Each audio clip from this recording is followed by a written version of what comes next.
I had the opportunity to take Seaver to a minor league game up in Rochester for the Red Wings. And Damian Buford was just moved up to AAA and he was playing.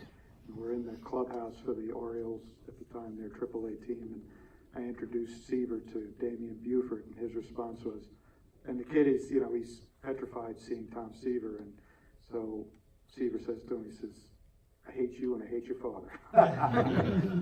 His father hit the home run on the first at bat. Yeah, there's a little story behind that too. When Buford was running the bases, he supposedly said to Buddy Harold, and Buddy's told the story many times, as he's rounding the shortstop area, he says, "You ain't seen nothing yet."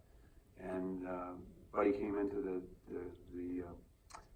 dugout and he said, "You're not going to believe what I just heard." And of course, they won that game, so more power to them. But those little things kind of you remember and sparked a little bit, I guess.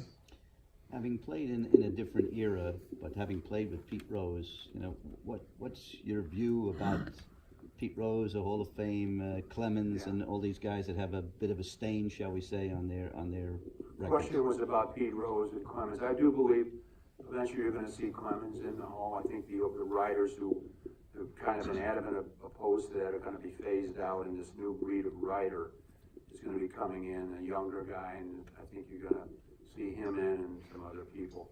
In Rose's case, it's I'm caught on the fence, so to speak. Yeah. In every locker room, there's a huge sign that talks about gambling. I don't know what the number of the law is there, but you can commit murder and stay in the game. You can commit felonies and stay in the game.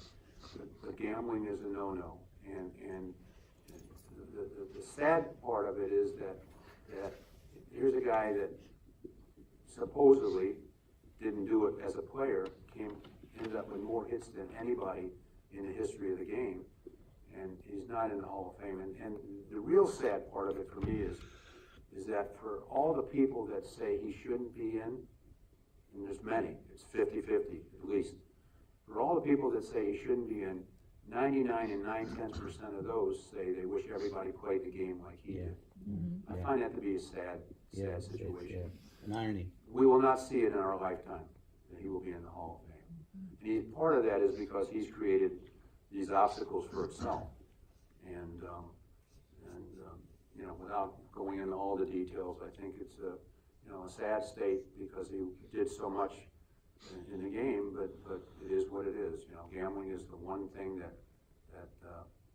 kind of holds you back. Yeah.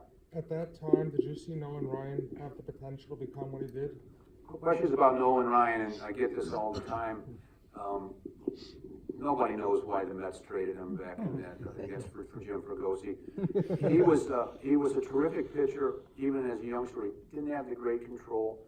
He was back and forth with Army problems. He was in the military and had to leave on weekends, and they pitch him in second games of doubleheaders, and they throw him in batting practice, which was really a waste of time because he was trying to air it out and impress Gil Hodges and Rube Walker, the pitching coach. And you knew that he had a great arm. If he could just find that strike zone and get some control, and as history proved, when he got traded from the Mets, he went on to have an incredible career. 7 no-hitters, right? 7 no-hitters, countless one-hitters, more strikeouts than anybody in the history of the game.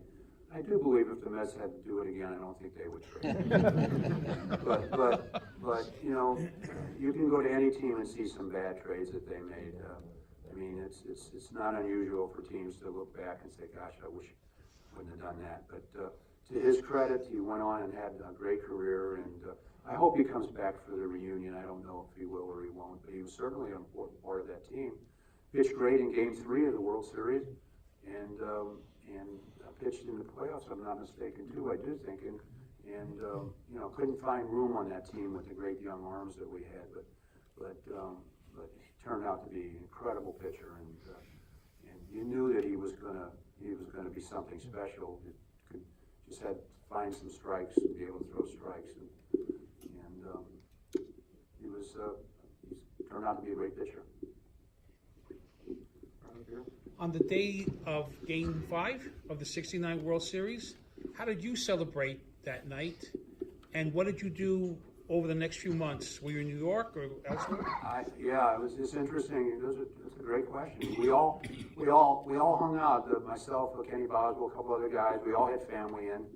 I was so happy that before my dad passed away, he got a chance to come in that locker room and see the excitement that was going on. That was the days where you didn't cover your eyes with glasses for champagne. But it was a wonderful time for all of us. I stayed in New York. So much happened to all of us. Right after we won, they took us. We were on the Ed Sullivan show. Did anybody ever see that? Yes. We made fools of ourselves. You gotta have heart. Gotta have heart. Nobody knew the words. Then they took 7 of us to Las Vegas to be in a show, and we made fools of ourselves out there. But it was a great 17 days out in Vegas. I was on the Dick Cavett show. They named a dog after me on Everyone Loves Raymond. Everybody did see that show? That bulldog they named after me. I was on that show. I mean, so many things happened to us.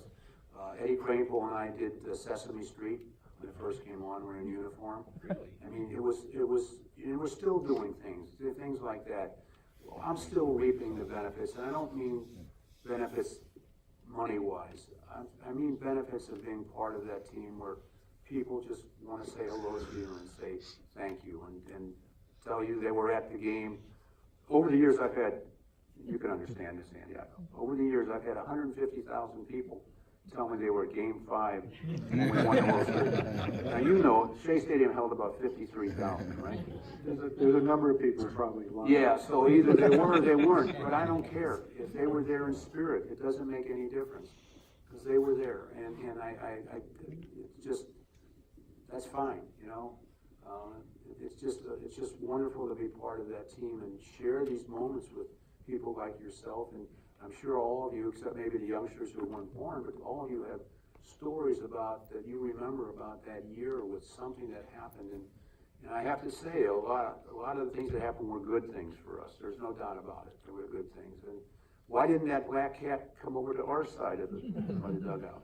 It would have freaked me out if he would have. No, he went over to the Cubs side and stared at Leo DeRocher. Why did that happen? It was fate. It was fate. And so a lot of things happened for all of us who were part of that team. I tell the story in the book about the 3 guys, Boswell, Gaspar, and Garrett, who were on the dating game. Remember the program, The Dating Game? Yeah. They were on that program, and I always tell people the 3 of them together didn't have one personality. That girl must have freaked out when she was asking those guys questions. And she picked Rod Gaspar of the 3. I've never let those 2 guys, the other guys, forget that. And just fun things like that I wrote about and wanted to share with the people, because it was an incredible time in all our lives. And whoever gets the book, I really hope you enjoy it.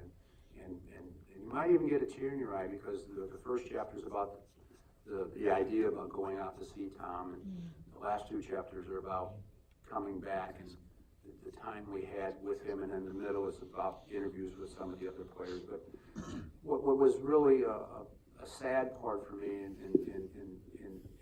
I don't mean it in a sad sense, I love writing the book, is that when we said goodbye, it's like you just don't know. You get an age in your life where you don't know if you're going to see guys again.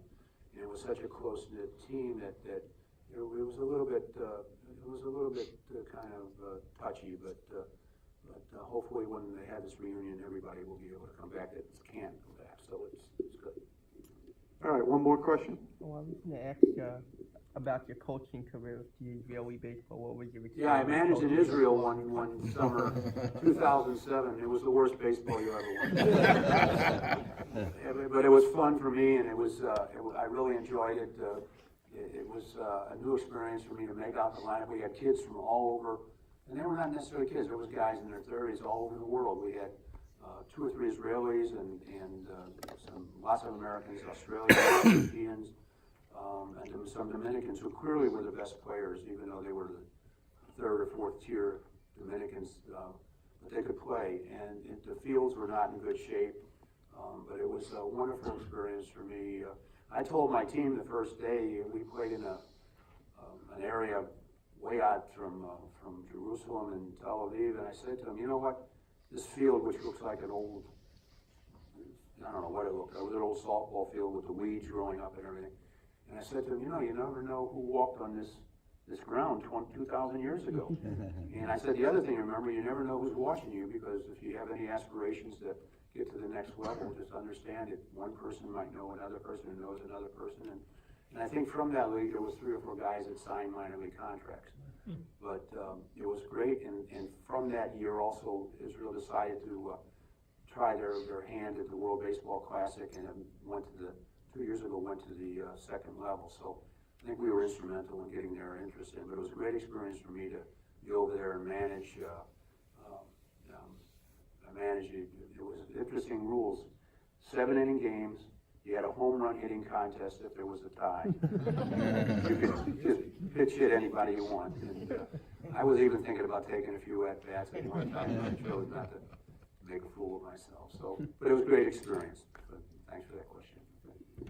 Great. How about a big round of applause for Art Shamsky? And if you have your book, or if you want to purchase your book, we'll meet you out front. Okay?